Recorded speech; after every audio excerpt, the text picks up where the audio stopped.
think I would summarize the series as basically a description of what it means to be black in the NFL, from various vantage points. Starting from players, and then we work our way up the ladder, at least the perceived ladder in terms of power in the NFL, from players to coaches to GMs all the way up to owners, and sort of taking a look at how the league really in its entire history has failed to handle diversity and race properly, and how that impacts the people who have to deal with that on a daily basis on a personal level. What surprised me was, how multifaceted the issue is. Like, it's pretty easy to say that, it's the owner's fault, like when it comes to the NFL failing in terms of diversity.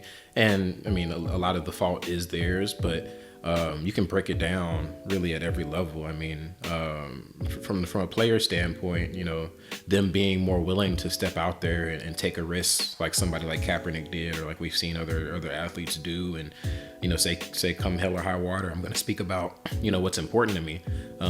That's needed to sort of create that strength in numbers environment that you have, where they may be able to ostracize an individual or a few individuals, but if most of the league or even a large collection of the league is speaking out on it, they really can't do anything. And so players wielding that power is something that could help things out.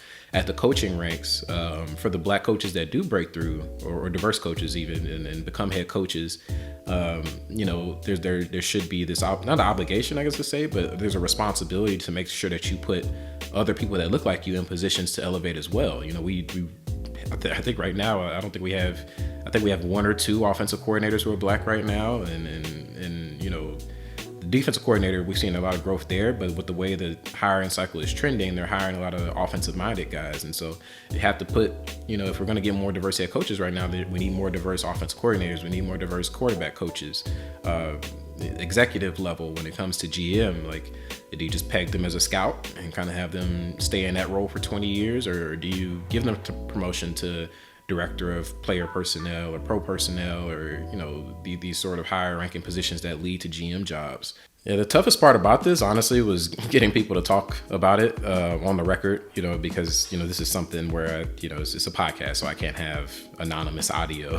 People are kind of gonna unavoidably pick up on who it is at some point. You know what I mean? And so and understandably so, like whether it's players or coaches or executives, really, no matter what part of the NFL it is, black people are a little bit hesitant to speak out on certain issues. And that's starting to shift a little bit, more so when it comes to players. We see, the league is sort of allowing them to speak out a lot more than they did when Kaepernick did it, kind of that flashpoint moment that we saw a few years ago. But even still, like, these contracts aren't guaranteed. They don't want to say anything too over the top that could cost them their job, or coaches. If they go on too many of these rants, it might prevent them from ascending up the ladder and becoming head coaches, or executives, it might prevent them from becoming GMs. And so there's sort of this fear factor that surrounds this discussion. Even now that it's becoming more socially acceptable, there's still a hesitancy from them internally to speak about it. And I think that's part of why there's such a push for people like me who I'm not going to lose anything if I talk about it, to sort of carry the torch and keep that discussion going for them. But unavoidably, to keep it from being just that discussion I talked about with just numbers and facts and things that don't really feel personal in any sort of way, like I need people to be comfortable speaking out on it and lending their voice for me to open the eyes of others into what it's really like to live through these things. Yeah, the best anecdote I would say came from Doug Williams, and his story was he's almost tied to all these levels that I'm laying out throughout the podcast, because obviously he started his career in the NFL as a player, became the first black quarterback to win a Super Bowl, and had to deal with a lot of racial strife as a result of that. And then he left the NFL partly because of what he dealt with then, to pursue a coaching career in the college ranks, and he became the head coach at Grambling. And after he stopped that, he was pretty jaded still about the NFL. He didn't really want to return to the league, but he ended up being convinced by John Gruden, of all people, to return and become an executive with the Tampa Bay Buccaneers. And he was with them for a few years, and he started to get the mind to try to push for a GM job. And, you know, obviously his credentials speak for themselves. He played the game for a long time. He had success at the highest levels. He coached. He had been an executive for a while, so he knew the game really from all areas. And he thought he had maybe a legitimate shot to, you know, go and get, you know, the GM role. And, you know, when they fired John Gruden and they also fired the GM, you know, he was going to try to make a case for himself to, you know, maybe interview for the position. And the owner told him, no, the GM's going to be this guy. I already know who it is. And, you know, the interview process hadn't started. There was no process to it. He made up his mind, and that's what it was. And it's not necessarily a unique anecdote, but it's something that points to an issue that existed back then. That was, you know, some odd 20 years ago, and it still happens now. That's why you see, you know, Brian Flores, you know, file a class action lawsuit against the league claiming racial discrimination in the hiring process for farce interviews.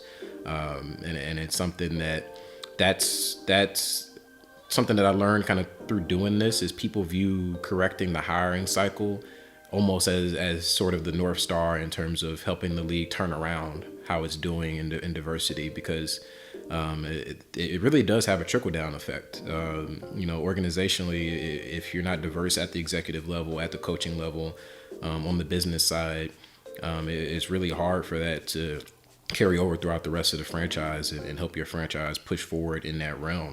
This is going to be an issue that takes multiple years to fix. Like, this podcast isn't going to solve it, but you know, the discussion that I hope this podcast generates, and you know, all the other journalists out there who speak about this topic and people who talk about it in general, hopefully at some point that applies the pressure necessary in order to, you know, inspire these owners to do something about it.